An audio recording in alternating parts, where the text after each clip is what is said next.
So good to be with you in your group this week as we continue our study, Fool's Gold, where we are looking to Proverbs to find real wisdom. And it says we're told in Proverbs how much better to get wisdom than gold. And so we don't want fool's gold. We don't want the counterfeit. We want the real thing, real wisdom that will impact and affect our lives in the way that God intends for us. And so we continued this series this past weekend as we looked at how to spot a fool, as well as how to keep ourselves from becoming a fool, which seems kind of counterintuitive when said out loud, right? I mean, nobody really wants to be a fool, and so why do we need tips on how to not be one? I mean, I'm not a fool, and I'm certain, I bet you're not a fool either, right? But the reality is we can all probably think of someone we would consider to be foolish. And if we all know how not to be foolish, then there wouldn't be anyone who was, right? And so even though no one wants to be foolish, there are still many who are. And I believe one of the biggest reasons for this is the influence we allow in our lives. Let me illustrate it this way. Have you ever noticed how easy it is to just drop something versus how much more work it takes to pick it up? I think of the classic scene from Home Alone where Kevin is walking home with bags full of groceries and everything just falls out. Or how about when you're walking upstairs, it always seems so much more difficult than when you're walking down. Well, that's because of gravity. And as I say that, you're probably like, duh, Brandon, I know what gravity is.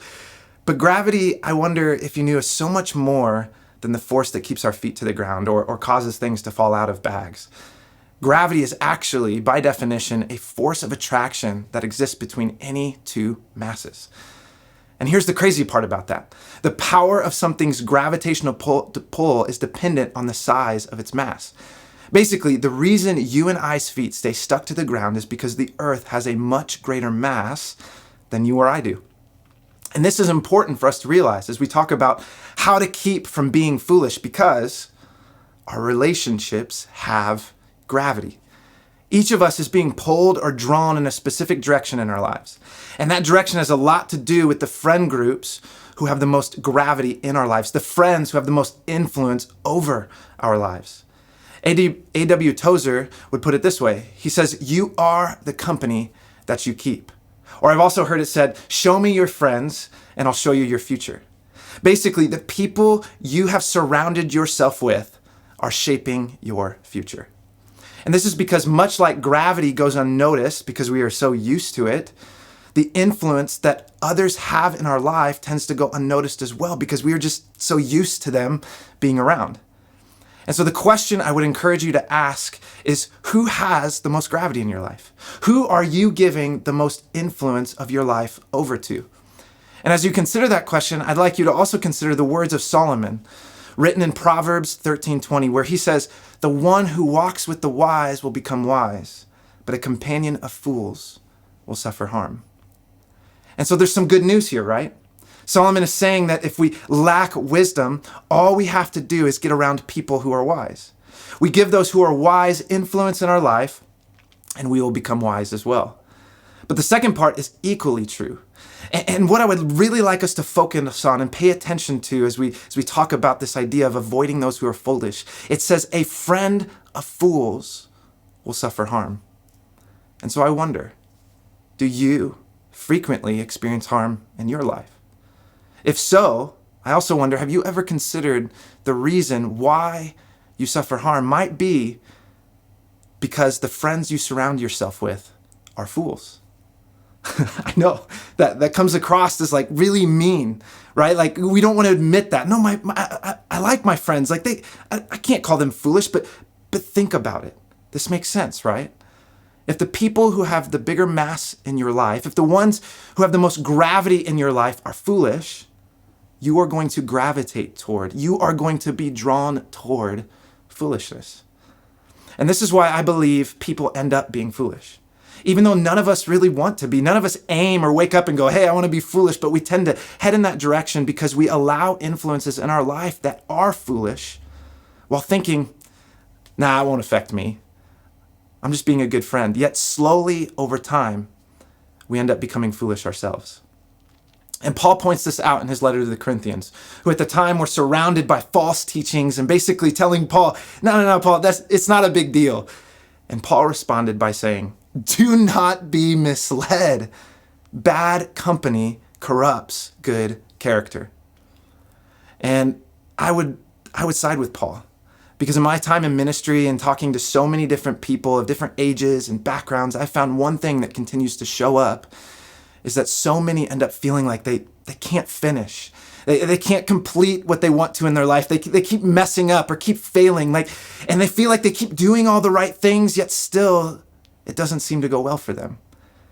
And I think Paul's response to that, as well as what mine would be to that, don't be misled. Don't try to come up with excuses saying, oh, well, maybe it's this, or maybe it's that, or maybe if I just do this thing different. No. He would say it comes down to bad company. But I want you to know, if that's you, as we're talking about this, maybe you're starting to think about people like, am I surrounded by bad company? Or maybe you think about someone you know who's in that type of circle of friends. I want you to know it's more likely not because you aren't gifted or God hasn't called you. It's rather because there is a lack of good character in your life. And the only way to get rid of bad character is to get rid of bad company. And so before we end our time today, I want to give you some practical steps on how to do that, on how you can take action on getting rid of bad character in your life. But before I do, I would like to give you time now to talk with the good company that surrounds you. Reflect on this idea together by reflecting on the friendships of your past. Simply pause the screen and answer these following questions together.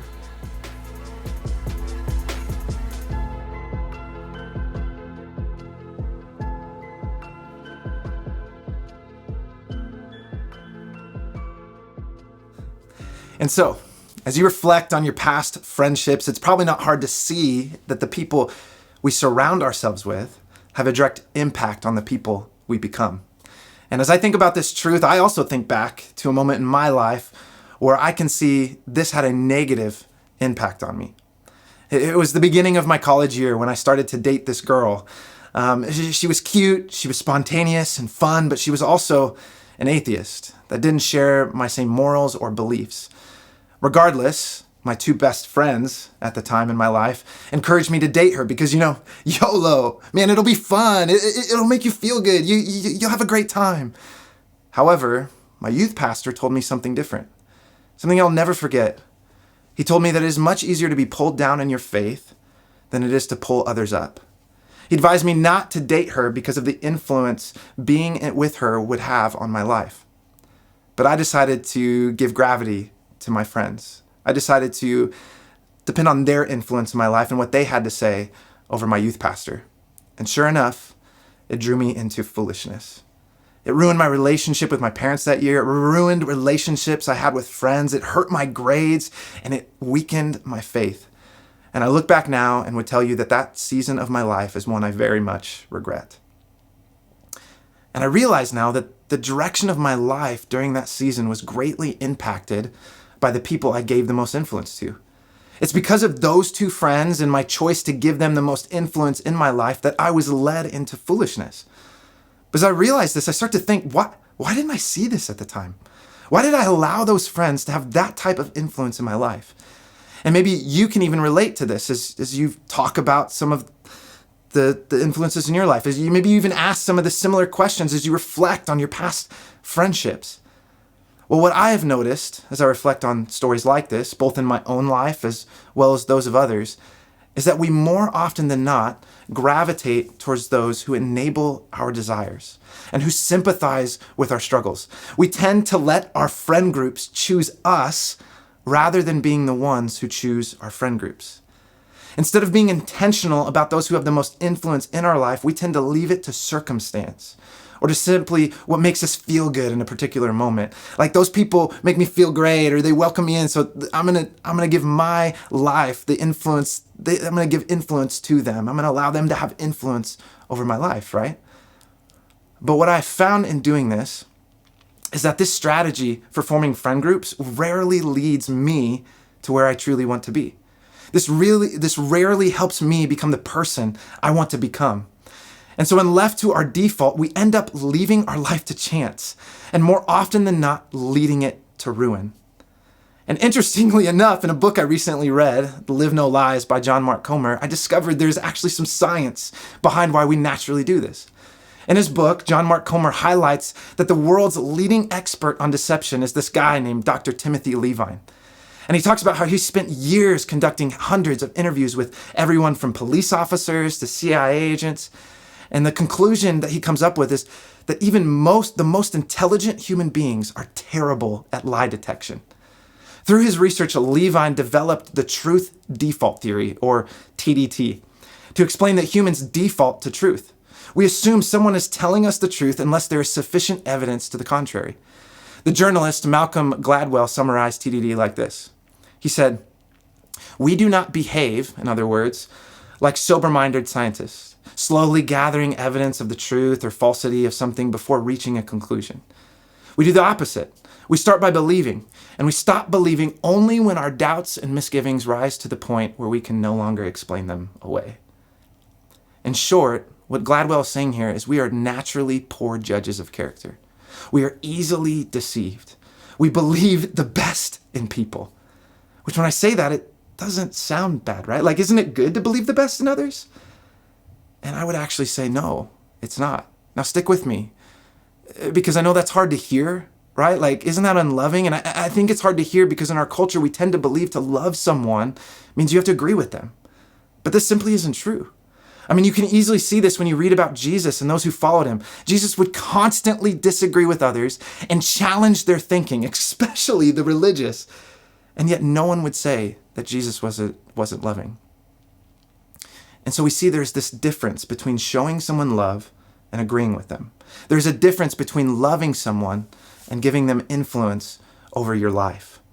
In fact, we are to love everyone, even fools, but we are not to join them or become one of them. And so if you would like good character instead of bad character in your life, it's going to take intentionality. It's going to take choosing your friend groups instead of falling into them. It's going to take careful assessment of the character of those around you and deciding whether they should have influence over your life or not. And as you do, I would like to offer you 3 practical steps to consider and take action on. The first is to separate. As we are told by Paul to get rid of bad character in our lives, we have to separate ourselves from bad company. And so I'd encourage you to take time to identify anyone in your life who is drawing you towards foolishness and separate yourself from them. Stop giving them influence in your life. The second is to search. You see, to have the right people in your life, you have to search for them. You have to intentionally decide the type of people you want to have the most influence in your life and seek them out. And as I say this, I think of someone who once told me, Brandon, identify those in your life who you would like to become like and start spending time with them. And that takes us to our final point, is that you have to spend time with those people. For the right people to have influence in your life, you have to give it to them by making time spent with them a priority in your life, which I already applaud many of you for doing because you're doing it right now as you spend time together in this group. And the thing about all this is each of you is in a different spot when it comes to each of these things, right? Like for some of you, you might have to identify and begin to separate. For others, you might have to be searching out and seeking who's going to bring wisdom to your life. And for those of you who've already identified, you just need to start being intentional about spending time with them. And as I say that, be reminded also that that doesn't mean we don't still love on those that we don't give influence to our life to. But there's a big difference between loving on people and inviting them to have influence over our life and influence the people we become. And so it's important that we focus on these 3 steps and identifying those who might be foolish and not allowing them to have influence over our lives and cause us to become foolish as well. And so this is my hope for you. It's that you would be surrounded by wisdom and not foolishness. In fact, I hope your life is filled with it. But to get there, you will need more than just a random group of friends. I mean, anyone can be your best friend. In fact, anyone can take the place of influence in your life. But it is only when you are intentional about giving the right people influence in your life that you'll begin to see real wisdom come from it. And so now is where I encourage you to be intentional with the people around you. Take the next few moments to glean wisdom from those in your group as you answer these final questions together.